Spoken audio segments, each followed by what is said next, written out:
Okay, it is Tuesday, September 6th at 11 a.m. and I will call the City of Lacey Transportation Committee meeting to order. It looks like we have a 3-item agenda. Can I get a motion? I make a motion to approve the agenda as presented. Second. It has been moved and seconded. Is there any discussion? All in favor of that motion, say aye. Aye. Aye. Aye. Okay, that motion passes unanimously. Do we have the minutes from the previous meeting? I thought they were in the packet. Maybe we get a motion to approve those. I'd make a motion to approve it. Minutes from, what is it, August, no, July, It was August. August. I'll second that motion. It has been moved and seconded. Is there any discussion? Seeing none, all in favor say aye. Aye. Okay, those are approved. Okay, so our first agenda item today is a construction update. It shows here Ashley Smith will be presenting. Is that right? That's correct. Okay, let's do it. Morning, everybody. We have several projects that have moved in construction since our last update, so I will go briefly over each of those, starting on the list here.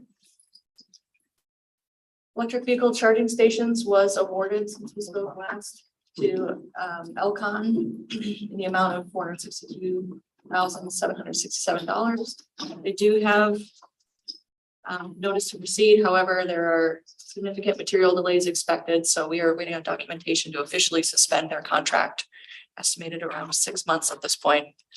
So no physical work has actually started. As a reminder, those sites include the North Thurston School District Administrative Office, City Hall, the Lacey Library, and the Community Center.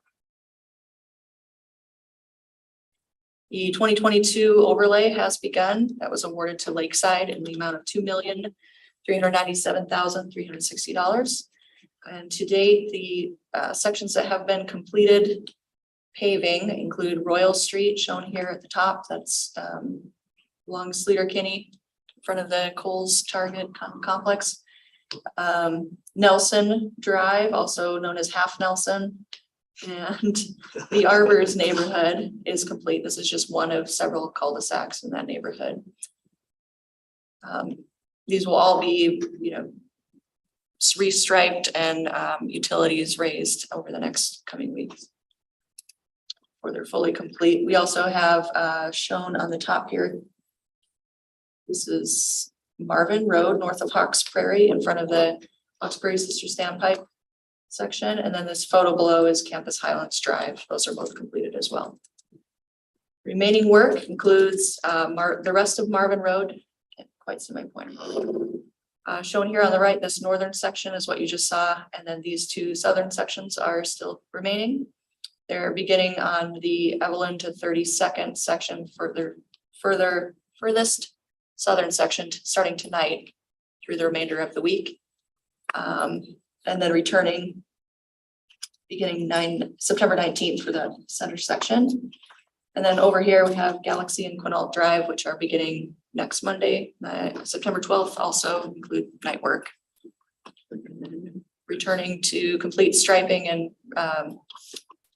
adjustment of utilities and everything. We expect to complete the project in mid-October, weather depending.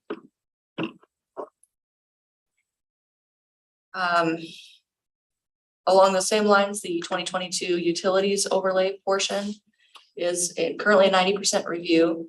That includes the sections shown here with Franz 14th Way Southeast and 7th Avenue Southeast, and a small portion of Golf Club. We are on track to advertise that on October 5th, and also are expecting approximate 6-month material delays before we can begin.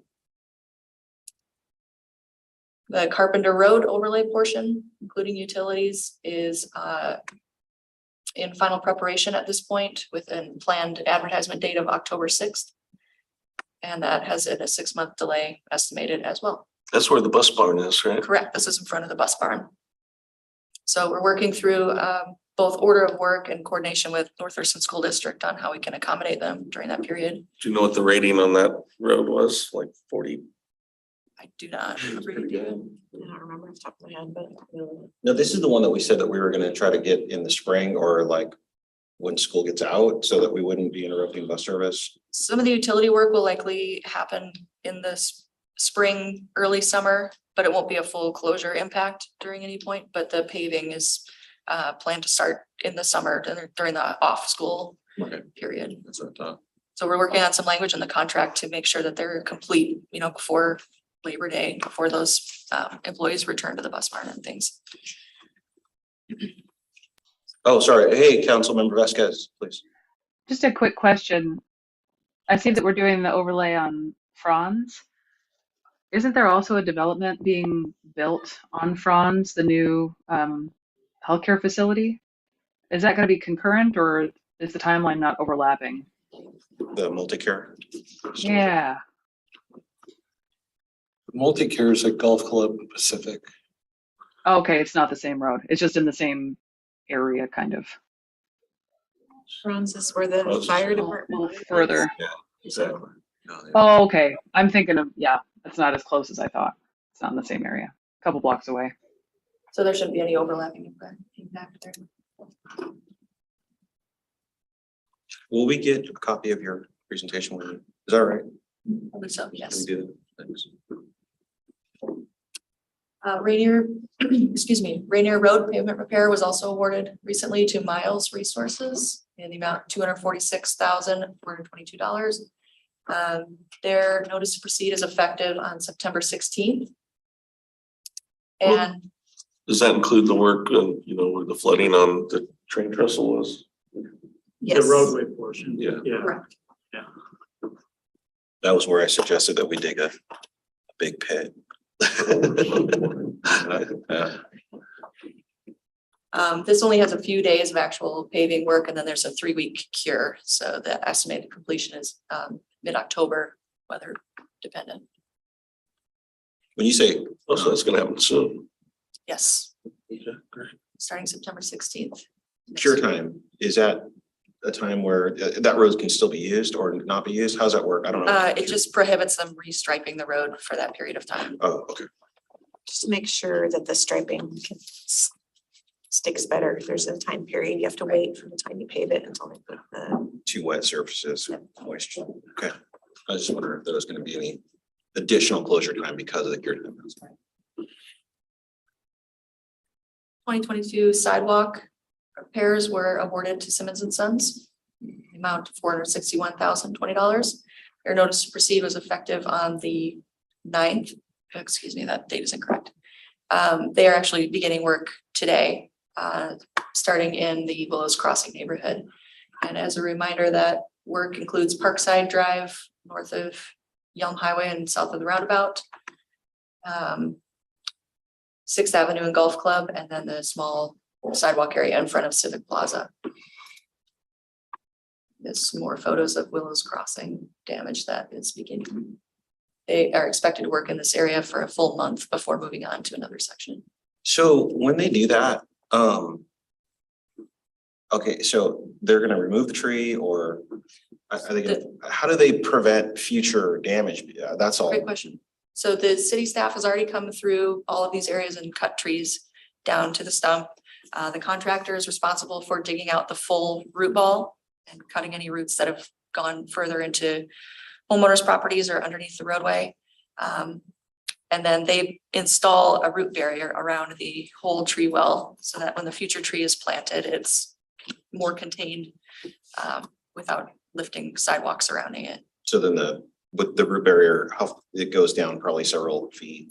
And then Yes, I think it's 7 feet along on either side of the tree, and then I don't recall how deep, but it's significant. And then the goal is to get the roots to go deeper before they spread out. And using the proper type of tree too, Mhm, where yeah. the roots go down instead of out. Gotcha. So there's an evolutionary history on the approved street tree list. I mean, the list was originally developed by, urban foresters. But over time, there have been quite a few trees that were on the original list that have been removed from that list. So, Gum tree beetle. yeah, that'd be one. Anyway, it's been an evolution. It's good we're being proactive with that. Parks maintenance is in the process of ordering replacement trees for this winter, and it's to be determined how many and what types we can get based on what the nursery has available beginning in November. So then replanting happens, Ideally in December, depending on availability. They won't harvest any of those trees until all the leaves have fallen and, you know, first freeze. So that's what we'll be waiting on. Terry Cargill Reservoir is underway. That's a construction of the 1.25 million gallon composite tank at Intelco Loop. You can see in the aerial photo here is Intelco Loop, and this is the project site. So all the land clearing and tree removal has been completed. And they are, excuse me, remobilizing to begin underground utility work starting next week on September 12th.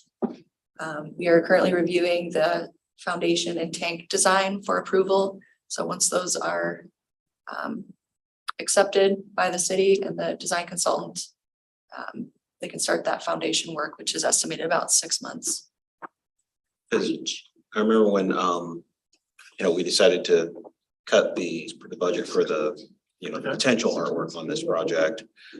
Has utilities reversed that decision, or have they said anything about that decision? Is it still that decision? At this time, we haven't heard any other direction than to keep the tank as it is, so I don't know if have there been any further discussions on painting a mural on the tank? No, actually, we had those conversations. I mean, it's extremely expensive. Yep. I mean, first to do it the first time and then just the maintenance and upkeep, because it fades. So yeah, in terms of minimizing costs to the ratepayers, the decision was not to go with any kind of logo. Yeah, I remember that was the beginning of COVID when we visited this, and it was like, hey, let's just scale it all the way down to just get the tank in place, put the water in the tank, and that was that. Yeah. Okay, please continue, sorry. It could be added to a list of things for like naming rights too, so. Well, and then the other thing is, making time for Terry Cargill to come pose for the portrait. Lucky for us, he's so photogenic. There is one change to design on this project since we've awarded it. There was a utility vault discovered that was buried at the entrance of the site. It's in conflict with the storm design, so that redesign is complete, but it will mean going much further, I believe 280 feet further up in Telco Loop to tie into the existing storm and repaving that full half street, which was not originally planned. So is there a projection of additional cost for that, or how does that? We are currently reviewing and routing the change order for approval, but it's less than 0.01% of the total contract, I think.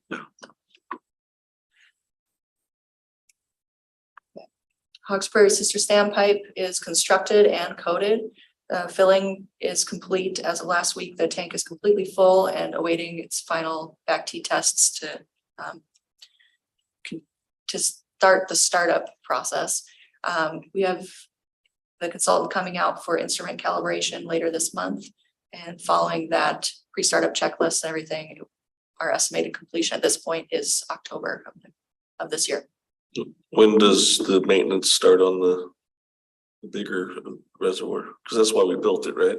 So we can maintain and drain the other. Yeah. For the most part, anyways. I believe that's 2 years out. Okay. Is that Marvin Road was in front of that reservoir was recently just worked on too, right? That's part of the overlay project they did. And then that one also is subject to that same cure time. No, because it's a different striping application. They don't have that cure time specified in the contract. Are they the same height? The big one's over 100 feet tall. They're intended to be the same height so that, Pressure. pressure. Council members and public too, I would encourage them to, Scott took me on a tour of that facility and the water treatment plant there. And it's awesome. It's pretty awesome. We even went to the top of the reservoir too. What? You get to go to the top? And I lived in the neighborhood there too. And so we got to see my whole neighborhood. It's taller than you think it is. You get up there and you're like, whoa. Hey. Well, Councilmember Stedman's a skilled climber. It's not quite base jump height, but you can. No. Just be thankful we have stairs on this one. We could take you, is it McAllister that has just the ladder that goes to the top? Security. All right, much smaller project, the depot site, you can see here on the right. Demolition of the museum is complete. And we have temporary parking and food truck plaza set up here. The one remaining piece is the shade sails, which are shown, under construction in this area, are being erected today, so that should be complete. Will those stay after the completion of the museum, or are they also temporary? Good question. We actually had the foundation custom designed to where we can unbolt the structure and use it elsewhere in the future. So they're not intended to stay for the full museum site development, but we can retain them for other use. Lift station 12 abandonment is moving right along. We have, this is the existing lift station shown here that is essentially offline at this point. They have some very minimal bypass pumping to do to make the full connection. But pipe is in place all the way over to Carpenter Road at the new connection.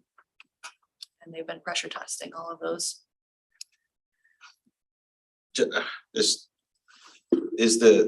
On that one right there, will the city retain that section of, that little piece of land there, or? Parcel. Yeah, that parcel, will we retain that, or will something else happen with that? I mean, Keep the right away. okay, we'll keep it as a right of way. All the way behind the green box up there, back in somebody's backyard is actually a manhole that we also have to maintain, so. Okay, so That may that'll, be something that the right of way retains with us, just for jetting and stuff like that. sure. I'm not familiar if that's an owned property. We have an As easement. far as I know, we don't have any plans to vacate it. We have several contracts out right now with material delays that essentially stopped them. So lift station 49, we're awaiting the large storage tanks. Those are on track to be delivered by the end of the month, and then that contract can be completed. But lift station 19, which is yep, right here on Willamette by Commerce Place. And the manual manhole and valve we have contract is valve adjustment, are both on hold until the end of October for material procurement. And then just a really quick overview update. We have several large contracts in design right now. Cuyo Park Phase 1A is in 30% design. The future Lacey Police Station is in 30% design, and the rack parking expansion are all under 30% design review right now. I had a question for you guys. Did we normally do this much at a time, or is this a lot for you guys to? I would say, it was fairly steady until maybe about 2018, and we started seeing an uptick. So, I mean, at this point, I would say, have at least double the amount of projects that we've had. Like when I had started as a design and construction manager in 2014 compared to where we're at now, Mhm. we're doing about double the amount of construction work. With Is the part of support it- staff or less staff? In that time period, we have hired 2 additional engineers for that department to help with all the parks and facilities projects. And 2 additional inspectors. The 4th inspector, we were unable to find anyone when we went out for the advertisement earlier this year. So we're gonna re-advertise and try to get another inspector on board, hopefully by the end of the year. So, just like all fields, we're having trouble finding staff to fill positions, but So your staff levels from 2018 are greater now than they were? yes, And- so compared to, so since that has doubled, yes, we have 2 additional engineers to work solely on parks and facilities projects and 2 additional inspectors, which is also to help with, because there have been additional engineers that were hired in the water resources department. So the design and construction division manages all of the construction for all capital projects for, transportation, water resources. And so those 2 additional inspectors, I believe one was hired in 2019 because we were starting to see, an uptick in projects. And then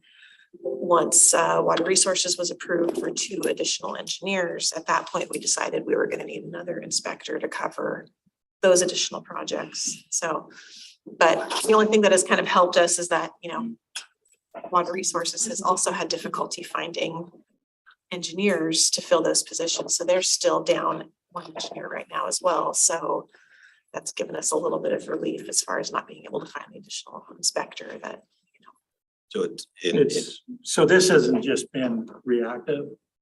You know, last year, when we went through our capital utility planning for utilities for rate increases, we took a look at the additional workload and how many engineers would be needed to process that, how many more inspectors would be needed to do the construction work on the operations side, what would be needed for review. So that was all part of the utility side. On the transportation side, we've been requesting an additional transportation engineer for a while. This year, you know, city manager came to you, let you all know that we requested that, and he was approving it mid-cycle. In terms of facilities, there was a change a number of years ago when the position that Ashley filled was new. And then based on that workload, a request went to the city manager to add a second position, not Ashley's current position, but her former position. And he authorized that. So, yeah, within the last 2 years, yeah, city manager has been, you know, approving these positions that we heard from in order to keep up with this growing, you know, growing project list. Councilmember Vasquez, sure. So we do have a lot more going on now than we did a couple of years ago. Do you think that this sort of crest of work happening right now is partly a result of deferred maintenance during the pandemic? Or do you think that this is just the new normal because we're a growing city? it's more So- because of the growing city. I mean, this increase in projects started before the pandemic. So we really started seeing, you know, an increase, you know, back as early as 2017, 2018 and ongoing. And Yeah. Scott can talk further about the process that was followed with Water Resources and the rate study, but that was all pre-pandemic. Yeah, this deferred maintenance isn't part of this. I'll say that operations stays on top of all of the maintenance that's required for the. Did not intend to cast aspersions. Yeah, We're slow out of the gate with I the mean, recession too. so. I think that, you know, the proof is in the pudding. You know, you drive around Lacey streets and you're not gonna find another community on this side of the state that has the same quality roads as Lacey does. You know, a couple of years ago, we were looking at statewide pavement condition index ratings, and Lacey was number 2. I think number 1 was in the Tri-Cities in Eastern Washington. Mm. If you look at our parks, I don't think you'll find parks that are maintained like ours anywhere else in the state. I think we have the best system. You know, the same with, you know, you look at all of our different infrastructure, both in terms of water and wastewater. You know, when Terry Cargill was supervisor, that was always a priority to make sure that everything was maintained at top levels. And then, you know, now with Ed Andrews and Roger Dickinson in those positions, it's the same thing. So, you know, I mean, I always want to thank the city council for their support, because that all takes funding, you know, to maintain the different items at those levels. But we are at the same time kind of advancing in terms of bringing on board asset management software and that in order to kind of optimize our life cycle. And yeah, just to make sure that we aren't in a run to failure mode, so to speak. Councilmember Stedman. Just shifting gears a little bit to the expansion of the parking lot at the rack. So I know there's been some talk out there with people renting the gazebos and then having nowhere to park. This expansion, you know, the parking, it's good because it's successful, so the parking lot's full all the time. But so this expansion is definitely warranted. I was gonna suggest maybe having one lot one parking space per gazebo when it's leased out to where people can at least pull up and unload and load. So, because they're having birthday parties and stuff like that. And when you're clear across or blocking the lane and keeping traffic from flowing because you're trying to do that. But it's only suggestion. It's a good problem to have because again, the rack's successful and it's better to have a full parking lot than an empty one. Can we do that? Like reserve, like have a stripe reserved for the whoever rents it? Gazebo number one, parking space only, you Something know, like that? I don't know. Is that even a doable thing? It's, I get it because on my day job, I do commercial leasing and we have, you know, first come, first served parking and trying to have, you know, only this suite number can park in this spot. You know, we're having permit parking where you have to put a tag up on your windshield or something is a nightmare.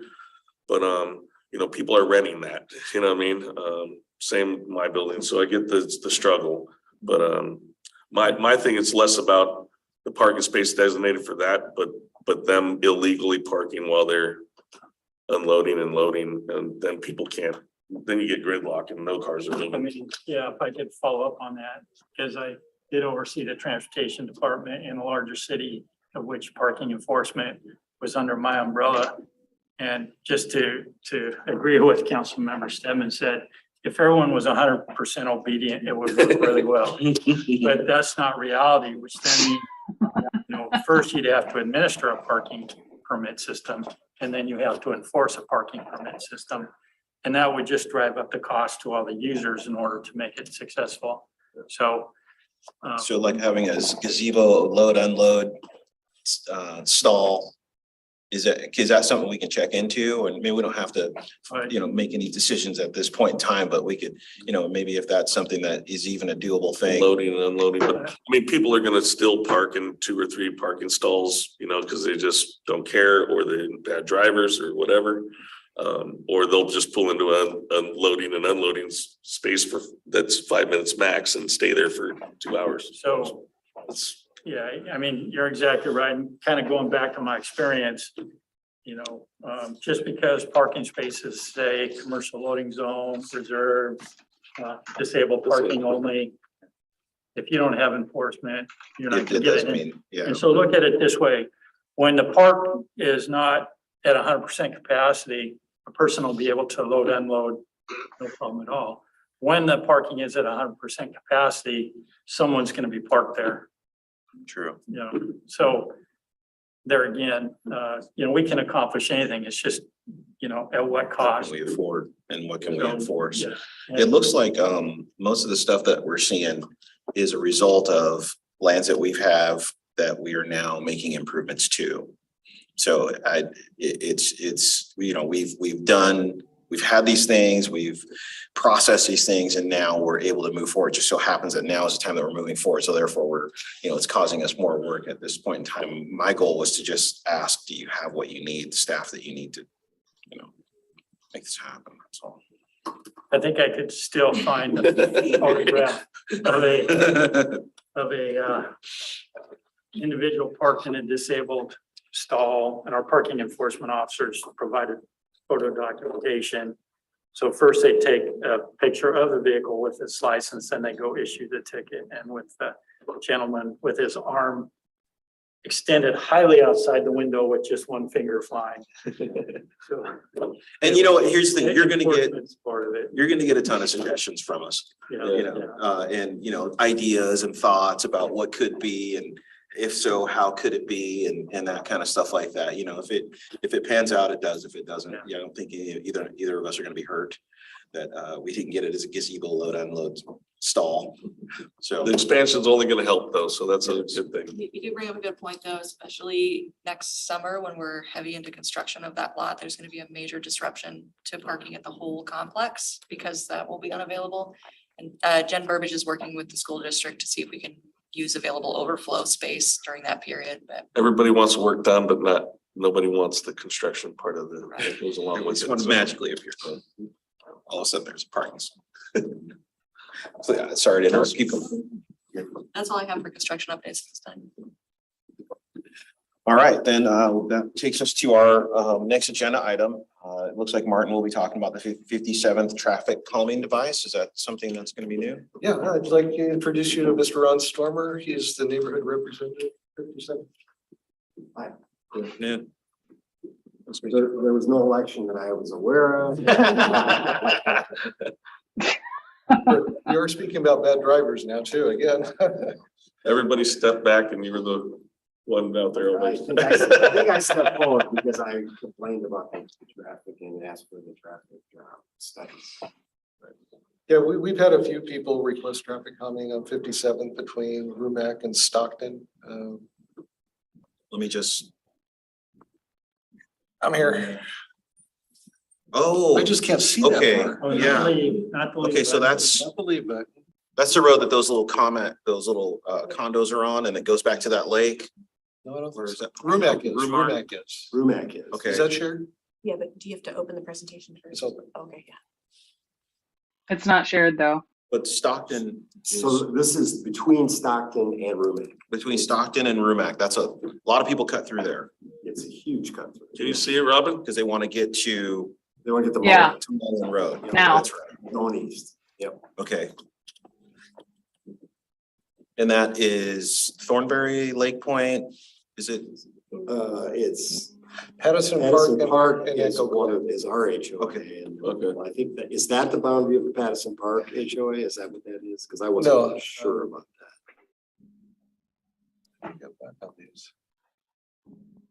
Okay, so Trying to That was get it. this That was the whole slide. can you go back to that picture? This one? Yeah. So is Rumac down here? No, Right. the other side. Oh, this one up here. Okay. Yeah, Yeah, up Rumac's is right north. here. Right here. And this is Stockton. 54th Avenue is up here. So you get off Ruddle Road, go down 54th, you come onto Stockton, and then this Okay. connects between the two. Okay. So yeah, at the request of several people, we did do a speed study. The 85th percentile was 30.2 miles an hour. One thing I did see that the 10-mile-an-hour pace is the pace where most people go within 10 miles an hour. We actually had the pace within 20 to 30 miles, and at 21 to 30 miles an hour, at 81% of the folks were doing that. And remember, kind of a rule of thumb is that 85% of the people drive at a safe and reasonable speed, and 15% don't. And we had a good sample size, so our confidence level is pretty high on this one. One thing we did notice is that we have a new program that actually takes volume counts based on cell phone data. And there is a lot of cars on this road. We counted about 2,400. In Wow. comparison, remember Lebanon had about a little over 600. So put it in perspective from that That's standpoint. crazy. Like, it's like when they when they come up Stockton and they turn right onto 57th Avenue. I didn't realize until I put my RV in front of my house, there's a slight incline there. What they do is, I think they feel that incline and they gun it. I've had to yell at the letter carrier, 2 different letter carriers, because they gun it and the mailbox is 100 yards from the intersection. Oh, So everybody is inclined because the road is so wide and so straight. They feel more come around that comfortable. corner and they Yeah. just gun it. And everybody does it. Little old ladies in their minivans do it. It's, I don't know what it is. It's a psychological thing with that road. I think. So that's the same. That neighborhood feeds Timberline High School, right? And so now you have all these high school kids that are also doing it because they're cutting through the back to get to school. There's also an elementary school over there, Right. and it's the shortest way to get to Mullen Road. And everybody coming from the Yelm, Yeah. the direction of Yelm that's going east, instead of going straight up, and taking Ruddle Road to Mullen, which is about a mile further. I've looked at, but it doesn't save that much time. But it's, you're moving if you're going through the neighborhood, and they bust through that neighborhood fast. Okay. And of course, I didn't realize until it was pointed out to me, there's only 3 ways in and out of the neighborhood. Mhm. Yeah, it's a very large neighborhood with only Yeah, with three only access three. points. Yeah, there's several HOAs in there. There's, Definitely. and a big park, Yeah. 2 big parks. 2 huge parks. Yeah. On the fact that Let's let Martin there's finish so it. much traffic on this road. You Yeah, realize I'm just how surprised big at it the is when number you- of vehicles moving on this road. Yeah. What's that? Yeah. I said, She said, yeah, Yeah, it is a little bit, so the roadway definitely meets our, traffic calming policy standards. And we met with Mr. Sturman last, month and discussed options. The neighborhood would like to, use speed humps as their preferred method. Although I mentioned to you several times and told him to, is speed humps aren't the most effective way to slow people down. They're very noisy. Everywhere else we have them, most people complain at the golf course, they like to remove them. Been requesting getting them removed because they're so loud. So now we are at the point where we need to proceed with a petition. And we need to determine the neighborhood boundary, and this is a little bit interesting. Okay, here's a good example, so this is, let's just say 57th is about here. So the brown is the Pattison Park neighborhood, and this kind of green is the Echo Glen neighborhood. So the roadway goes through 2 homeowners associations. So that has never come up before. So what we suggested was we only do 57th Avenue as the petition area. And there's an area here in this little cul-de-sac called 57th Place that they might not have any real impact on them. So that was like option 2, is like, we could either take the whole area or take this area out. And we sent Sure, Mr. okay. Sturmer last week and he hasn't really had a chance to let us know what his preference is. That's normally what we do. My thought would be if you remove that area, it's cul-de-sac, they're not really effective, right? So if you talk to the people that live there, because that particular cul-de-sac and the first one on the north side there are a lot of kids, a lot of young kids. This neighborhood is a very transient neighborhood. There's a lot of military here.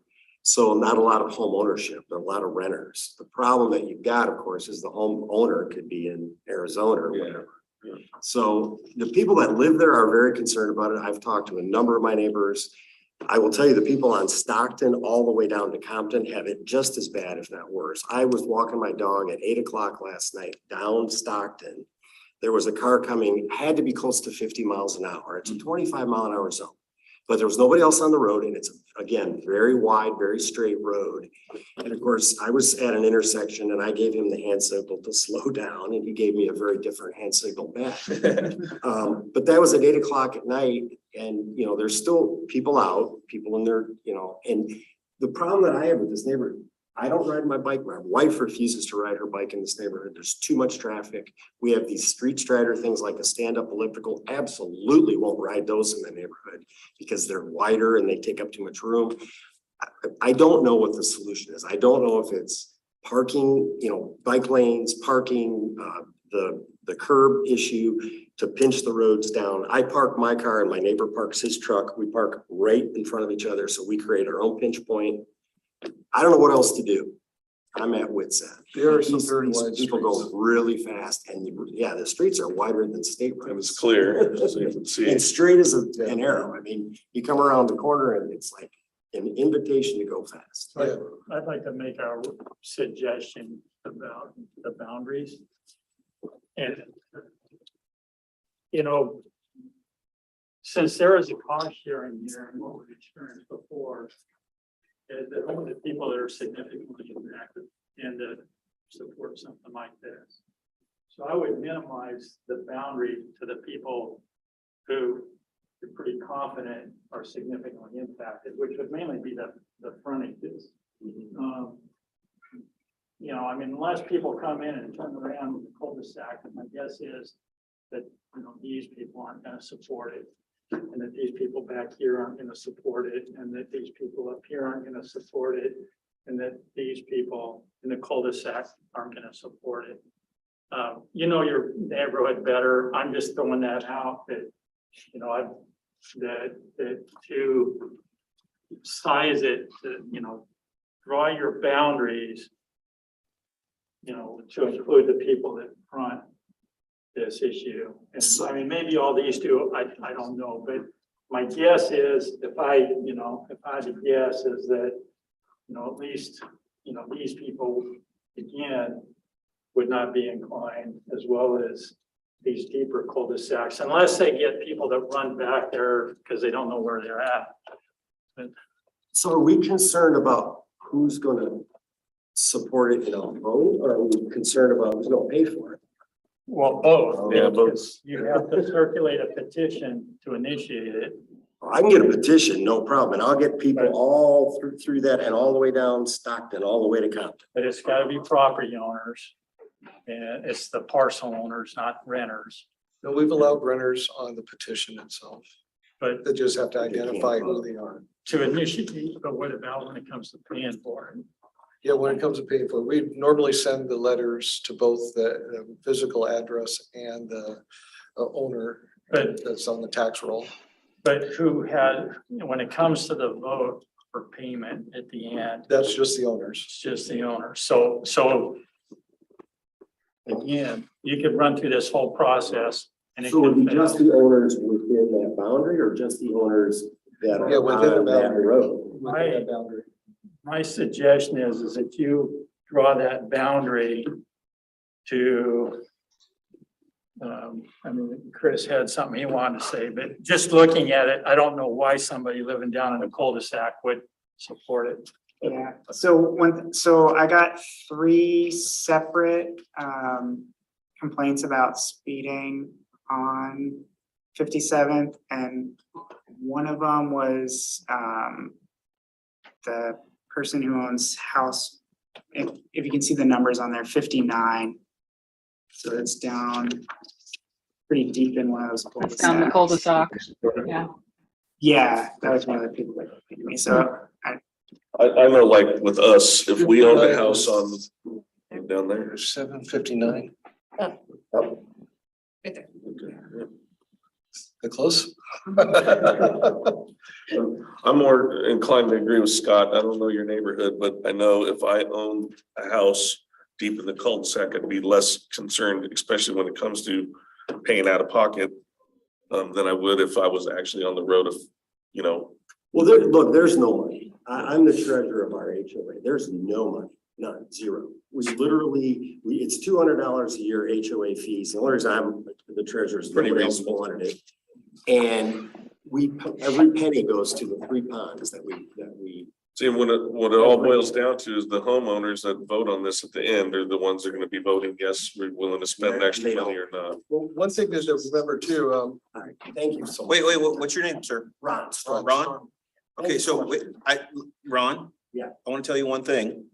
If you, the suggestion in trimming out the non-essentials is that, you know, you're looking to get a majority of opinion or I support. understand that, but we can't pay for it.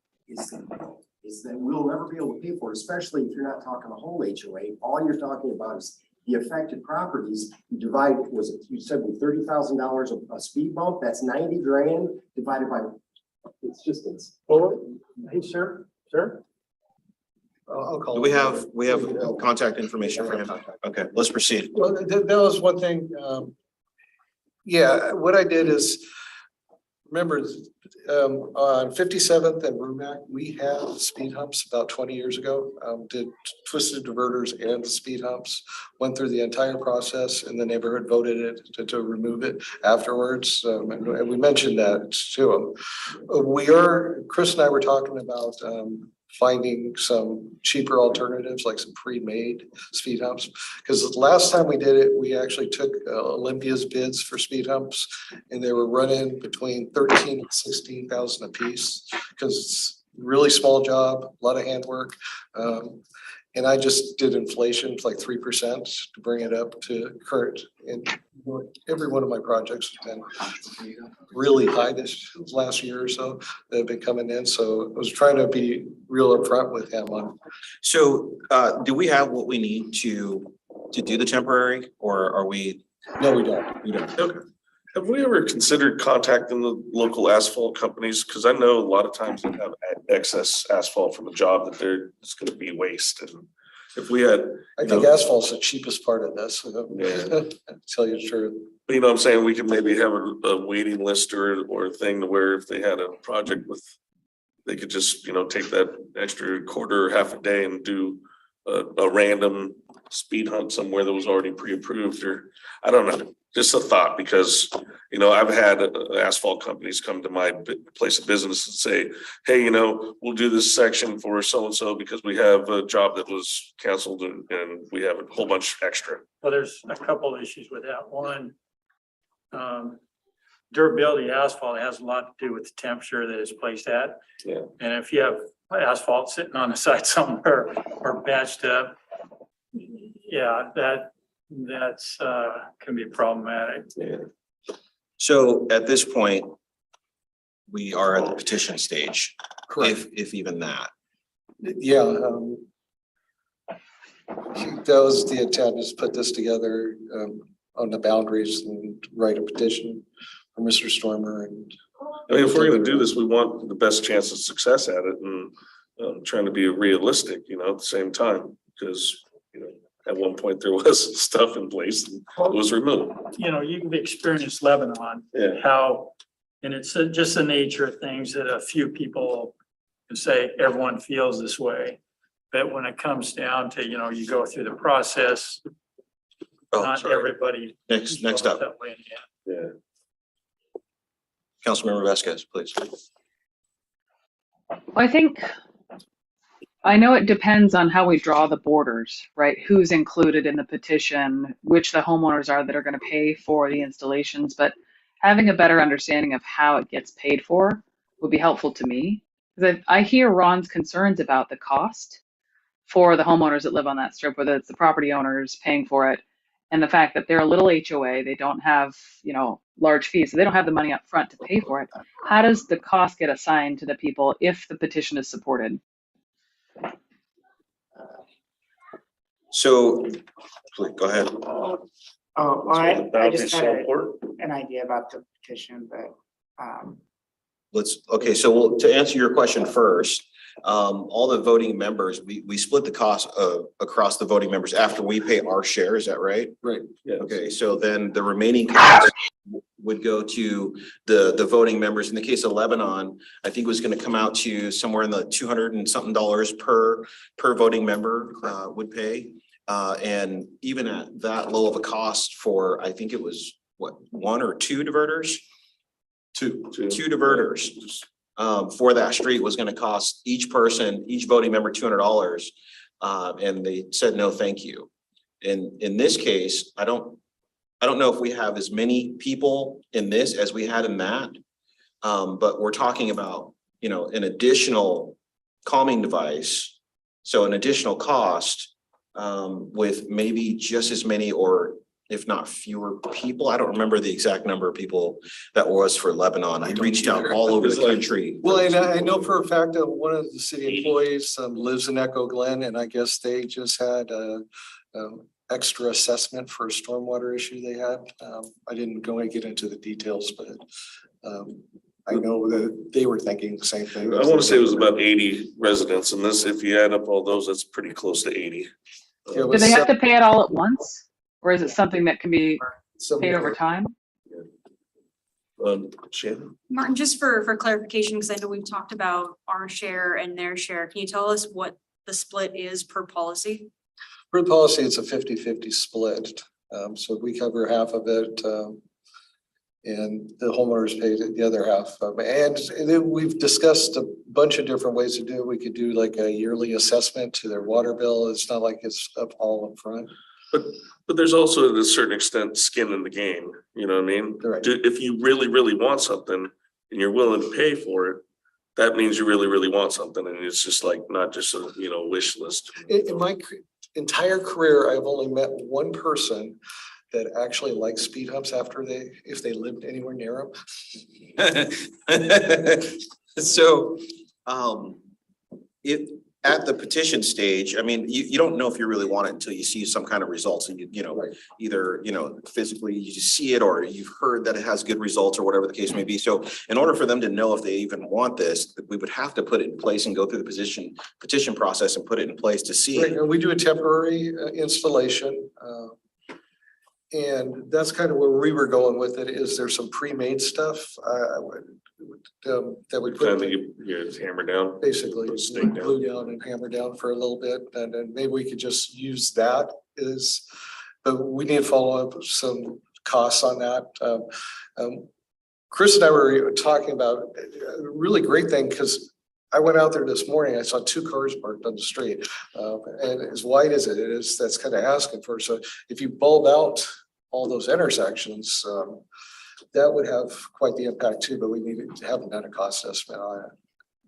I was wondering, could we use the neighborhood boundary that's shown there? And then if the petition comes back and there's not much support, like deep in those cul-de-sacs? Change it. Yeah, change it and. So my recommendation would be to draw the boundaries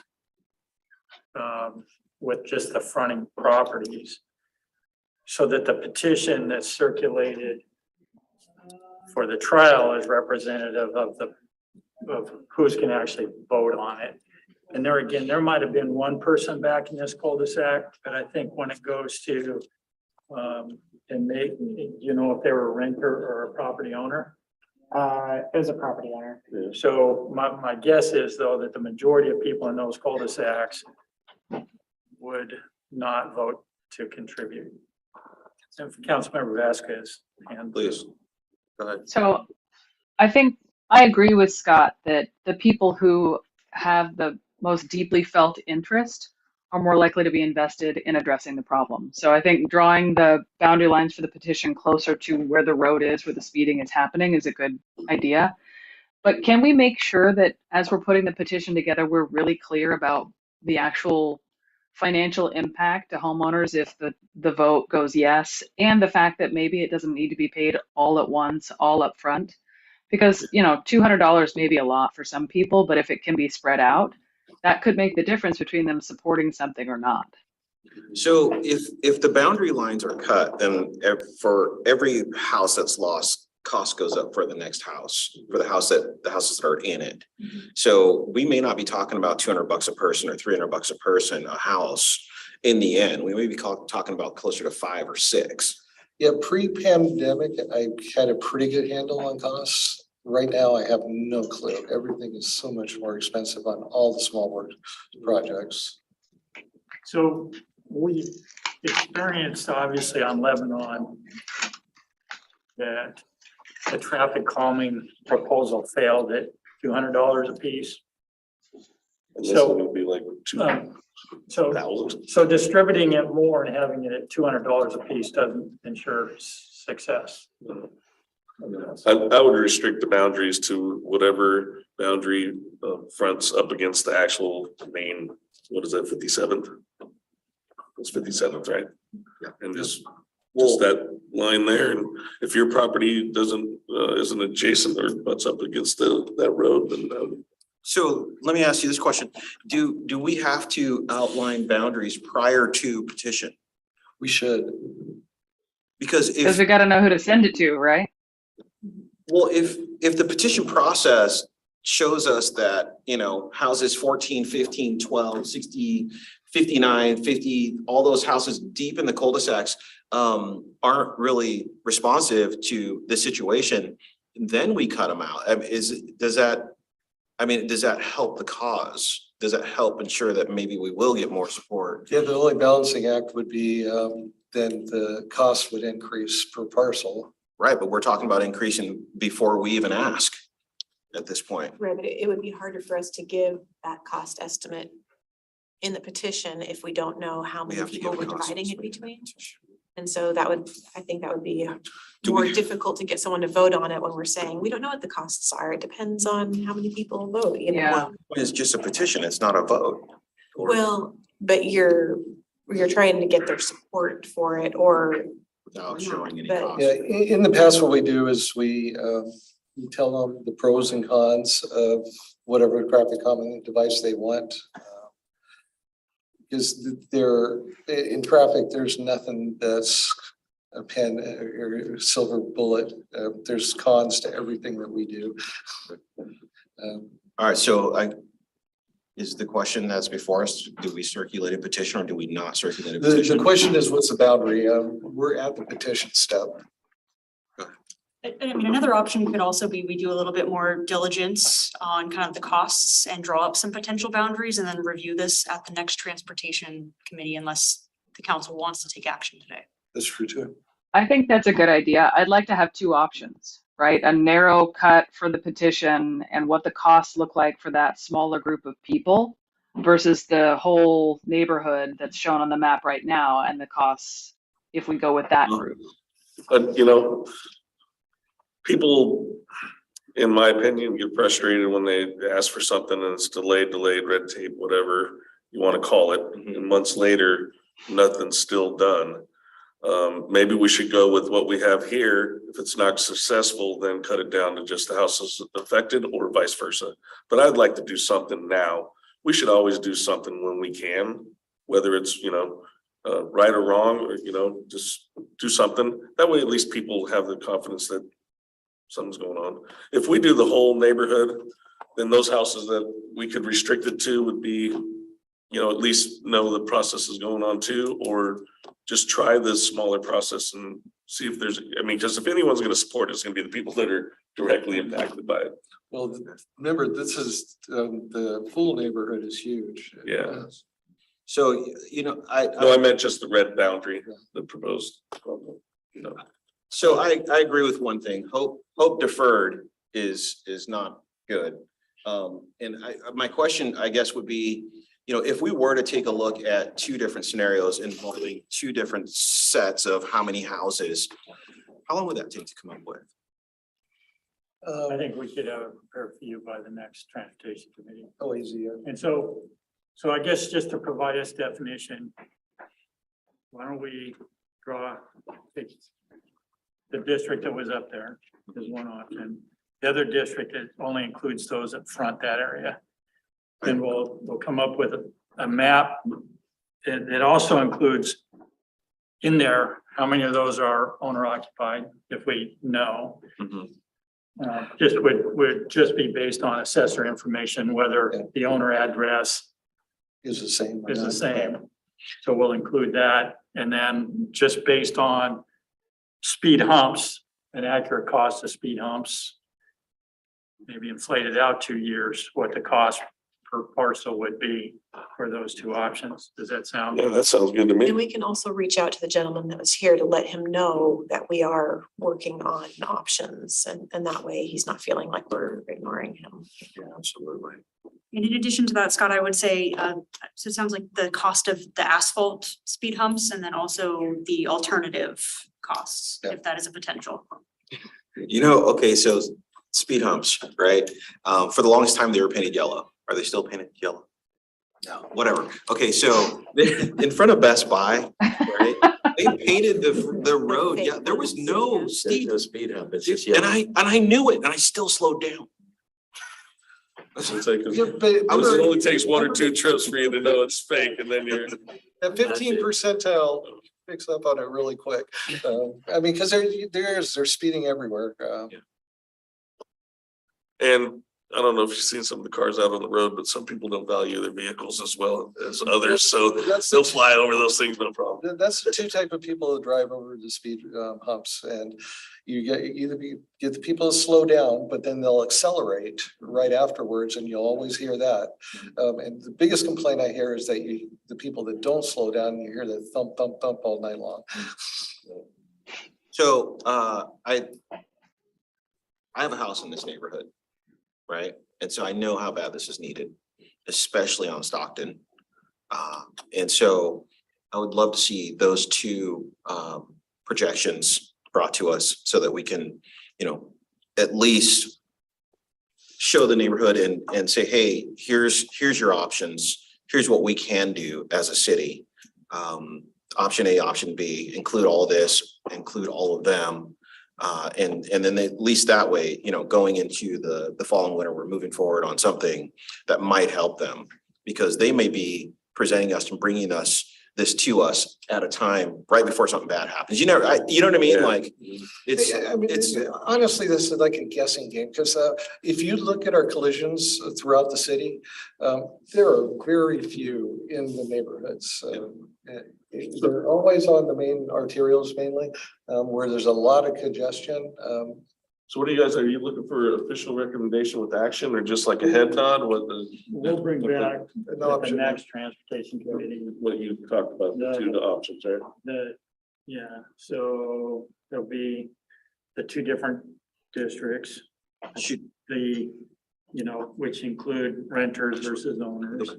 And the cost per parcel for those two different districts are based on two different options, speed humps so and diverters. if that's the case, then before we leave, should we outline like who's gonna get included, or are we saying, okay, not that, right? So are we gonna draw a line through here? And we'll just try to include the frontage? I think that's the one option and the other option is the whole red. These two little mini cul-de-sacs. Yeah. But yeah, the ones that are down here, Maybe cut off at 4762, or do we wanna try? I well, I was mean, just thinking people, I just say frontage other Yeah. than the shallow Just frontage. cul-de-sacs. Yeah, and we'll also put something together on renters versus. So 46 and 63, 6 and 20, they don't have driveways, but they're directly affected. Yeah, I agree, yeah. yeah, no, they're in there. They have It's- some frontage too. Because their property line butts up against the road. And the only thing we're including is the shallow cul-de-sacs too, in the one option. Everything else is that whole red border. Okay, so then let me is this a different HOA? Yeah. It is. And so what we're trying to do is Sharing? We're not sharing on the Sorry. screen for those who are watching. I'm sorry. It's okay. I saw it. I'm good. So I, I like the idea of coming back with both of these options and then engaging with the property owners, with Ron and the others from the neighborhood to figure out which path they prefer, once we have all the information to present. the reason I ask is because I think these people have a very similar issue. Ever since we took out the speed humps, because we had both twisted diverters and speed humps on Rumek, I have never heard from anybody in the. All right. Okay, we'll It- we'll be back at the next meeting then. Please. We have by the way, there's a 12:30 meeting in this room, so we gotta move on to our next. So then we're in agreement that at our next meeting, we'll have two different looks at this Yes, and be able to, Mm. okay. so it'll be four options, two different districts. And and a speed hump option, and I guess a diverter option. No, I think diverters are way too expensive, but so what we're gonna look at is maybe to do, maybe buying a prepackaged hump and see how much that costs. So yeah, Cool. Okay, so then next time we have this meeting, we'll take a look at a couple different options and then re-engage the community and see how we can move forward. Sure. All right, so then that brings us to our next agenda item, which is volunteer litter pickup program. And it looks like Scott will be presenting. Or, All right, this will be fairly quick. We have an adopt a roadway program right now with the city of Lacey. I guess it's been brought to the attention of the council from some folks that we don't have an option if people just want to go and clean roads in Lacey. The adopt a roadway program has quite the commitment along with it, along with getting a sign and everything else. They have to go out so many times a year, and that's a 2-year commitment. So we came up with a volunteer trash pickup program. Like I said, it gives citizens an opportunity to contribute in some way to our community, to a cleaner environment, and enhance roadside appearance. We've gone and taken a lot of the verbiage that we had in the Adopt a Roadway program, but changed that slightly so it fits, so people can come in, get bags and stuff like that and go out on their own. What we did have to do though is make sure we had all the legal documents put together. So we have eligibility is age 15 and up. Anybody under the age of 18 has to have a legal guardian sign on to it. We offer them vests, bags, and the pickup devices. And then they contact us when they're done, return the devices, and we have crews that go out and pick it up if it's more than a certain amount of time. Assignment of sections. We've got certain areas of roadway that you don't want citizens out. They're a little more dangerous than others. So we will sit down with them and come up with an area that they can clean, and we'll come up on an agreement with that. We do the same thing with the Adopt a Roadway program, which has grown considerably. We've got 21 Adopt a Roadway locations that are taken currently, and which is up quite a bit from what we've had in the past. This right here is the agreement with them. It's got all the requirements for the program. Each volunteer organization participating has to have a designated leader or coordinator. Anybody under 15 has to have approval with signed parental consent. During the roadway cleanup, it says at least one adult for every 8 minors, so that if you have like a little league team, or I guess it would be older than that, Babe Ruth and stuff that would be out doing it, you have to have one adult for every 8 minors. Then at the bottom here, they submit to the city within 5 calendar days of when they complete it. That way we can get out there and get the bags off the roadside. This is some of your field operations. Establishing, maintaining standard procedures, provide a uniform implementation of the program. Like I said, it's exactly the same as Adopt a Roadway. It's just giving our general citizens that want to be involved an opportunity to do that. This is our hold harmless agreement and release waiver that they have to sign to do the program. And this is the parental consent form. And then this is where we'll fill out the exact location that they're allowed to do their cleanup. A lot of folks want to do it in front of the roadway that they're at, but again, if it's a dangerous high-speed area, then we just won't permit it. We'll take care of that on our own. But it does give us an opportunity to put them in a certain area to make sure they're going to be as safe as possible. And that is pretty much the program as a whole. This is just the finishing up. We do have a safety form too that they're given so that they can go through all the safety precautions, proper clothing, preparing your group while picking up litter, the different things to look out for, poison ivies and oak and stuff like that. Walking in single file across bridges, it's got all the basics here to keep them as safe as possible. Well, as minor as this may seem, this is where the people are like, hey, we don't want to take on a 2-year commitment where it requires, half the neighborhood to do this properly.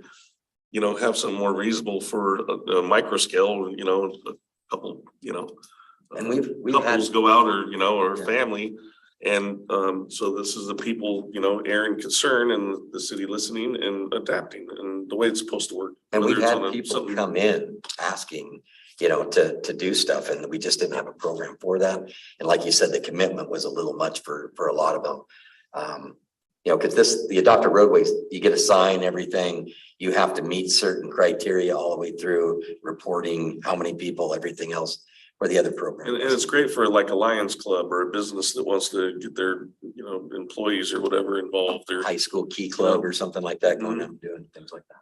But for, a group, a small family or, a couples group or something, or, moms or dads going out as a group to do something for the community, it just was biting off too much to chew, But so. that is our primary program. I don't have pictures of people out doing it because it's brand new and we're bringing it to the council to look at. Like I said, it's very similar to the Adopt a Roadway. It just gives that opportunity to everybody else. Are you looking for action on this, or are you asking us to forward this to the It's just council? a briefing to It's a tell briefing, let you know we got it. we're trying to be responsive to council requests and citizens. How do we market this? How do we advertise this? How do we get people to know what we're doing? Like, we could put it on, Oh, we'll be talking to Shannon. I can speak to that a little bit. We certainly will want to focus, feature this on our Lacey Life on the website as well. And, hopefully if we can get a volunteer or two, we can get some video footage and some really good photos. So that way we can push that out on our social media platforms. I'd push out areas that are still available too, because, people might see it and go, yeah, I live there, we could do that, that's something we could do Well, and that's, get our daily walk in and our 10,000 steps or whatever, that is, something too. We didn't have, I think we only had like 10 or 12 locations at one time. And we had a waiting list of people waiting to get on those lists. And unless somebody left, there wasn't an opening. So we went out and picked up larger, it's gotta be, I think, a mile long or half a mile long, the sections that we did. We went out and found another, 12 locations that we can put people on. And we don't have anybody on that adopt a roadway list anymore. So we cleared our list. I'll tell you one thing that's helped grow the program again is having a rapid response team. Because the program started to shrink when the homeless issue took off. Because the adopt a roadway was basically about picking up litter. But then when it became much more than litter, needles and feces and that kind of thing, we had a number of groups that said, hey, this isn't what we signed up for. Mhm. So having a rapid response team take care of those kind of things helps, bring on these Absolutely. groups that are back to just picking We're up back litter. and doing it because it kind of, during COVID, the program pretty much came to a stop. Scott, for anybody who might be listening and interested, what's the timeline for the program to start? We have all the documentation right now. It's just something that getting up with the program manager, which is Sarah Buck at the shop. You get up with Sarah and or myself, get the documentation signed that, to make sure you're gonna follow the safety program and everything else. And that would be it. We've got the forms. So is there a number they call or an email address that they send? They can call 360-491-5644 is the front desk and either ask for myself or Sarah Buck. All right, well, thank you This for is- bringing that to our attention. Councilmember Vasquez. This is a soft launch. This is the kickoff right now. It's happening. That's right. Okay, well, if nobody has anything further, I have one just quick clarification, and I think Deputy Mayor, you were just trying to keep me on my toes at the beginning of this meeting. So we don't normally adopt minutes, approve minutes at the beginning of the meeting. So our transportation minutes from the last committee were actually approved by the full city council at the August 18th meeting. that's So right. thank you for testing me. Okay. Okay, test complete. And with, if nobody has anything further, then we will conclude this meeting and call this meeting adjourned. Thank you all for being here. Thank you.